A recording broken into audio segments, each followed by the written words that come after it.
Blessings, everyone. I wanted to come forth with a brief little let's talk about it moment today. I hadn't been on in a while.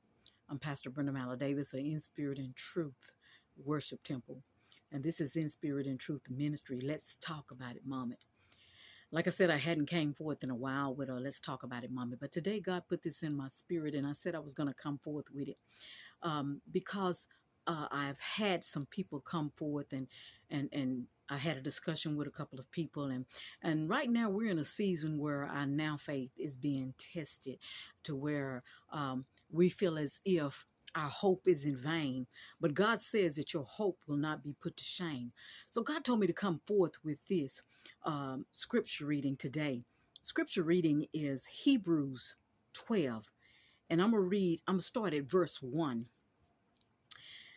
And it reads, "Therefore we also, since we are surrounded by so great a cloud of witnesses, let us lay aside every weight and the sin which so easily ensnares us, and let us run with endurance the race that is set before us, looking unto Jesus, the author and the finisher of our faith, who for the joy that was set before him endured the cross, despising the shame, and has sat down at the right hand of the throne of God.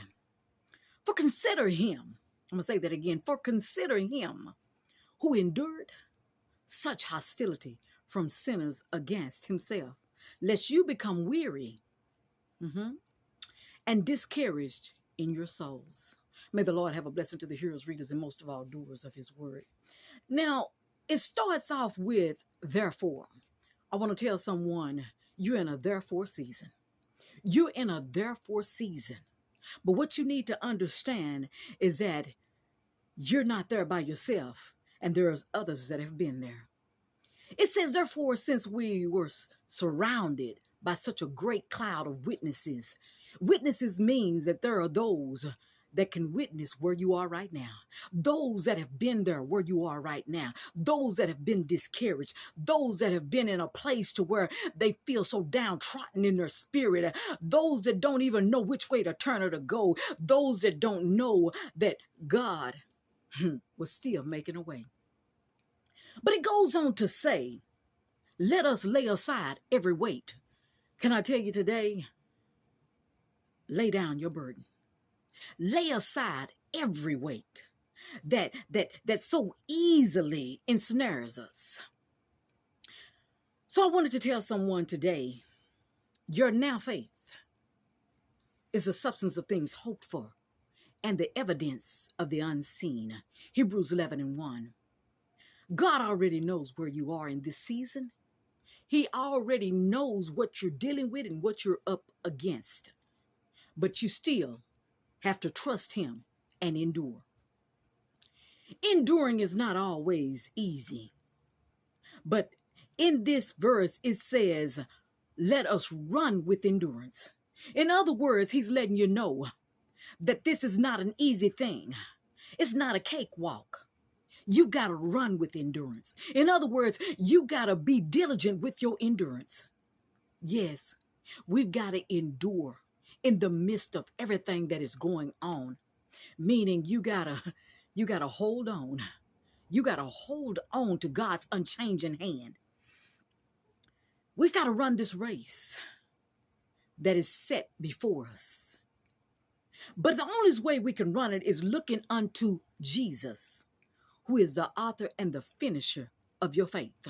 So can I tell you right now, since he's the author and the finisher of your faith, and now faith is the substance of things that you've hoped for, even in the midst of your hope being challenged right now, even in the midst of you thinking that your hope is in vain right now, just know that he is the author and the finisher.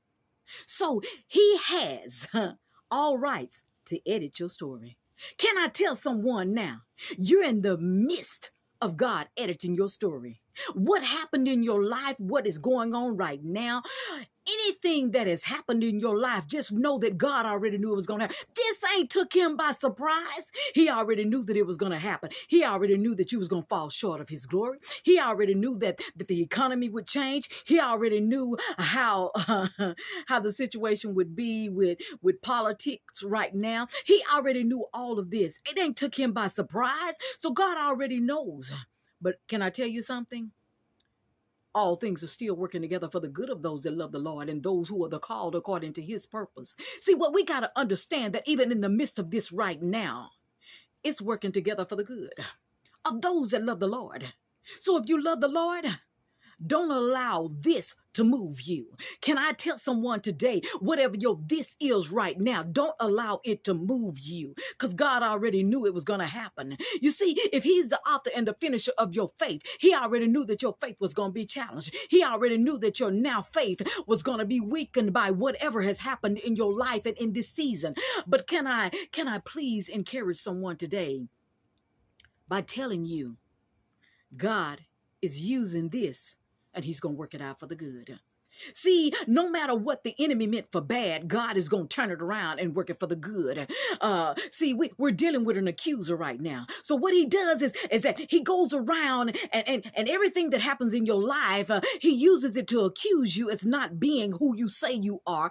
And he uses it in the aspect of tearing you down when you need to be built up. So can I tell you today, God already knew what was going to happen and when it happened. But he knew he was going to use it. See, he's editing your story right now because he's the author and the finisher. So we've got to understand that he endured the cross. You've got to carry your cross. You've got to bear your cross. I don't know what your cross may be on this day. But I know that even though it may be heavy, even though you've gotten to the point where you don't think you can carry it, you've got to bear your cross. Yes, your cross is going to introduce you into the season where you're going to be able to wear your crown. We have to understand that he endured the cross, despising the shame. Don't allow this shame to put you in a place to where you don't understand that God is still allowing it to work together for the good. It said, despising the shame, and has sat down at the right hand throne of God. He's interceding on your behalf today. Just know that he's interceding on your behalf. And then consider him who endured such hostility from sinners against himself. I'm going to say that again, against himself. Lest you become weary and discouraged in your souls. If you're discouraged on this day and you're downtrodden and it just seems like you don't know how you're going to make ends meet, you don't know how you're going to come out of this situation, just understand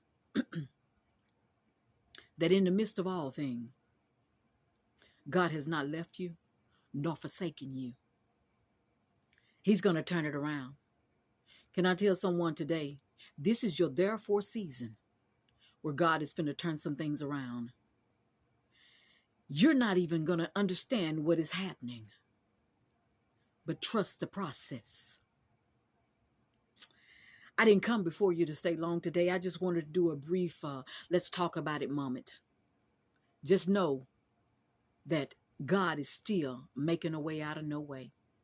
And all things are working together for your good. This is your therefore season. Hold on to God's unchanging hand. He's working it out. Don't be discouraged, but be encouraged. May God keep you is my prayer. God bless you.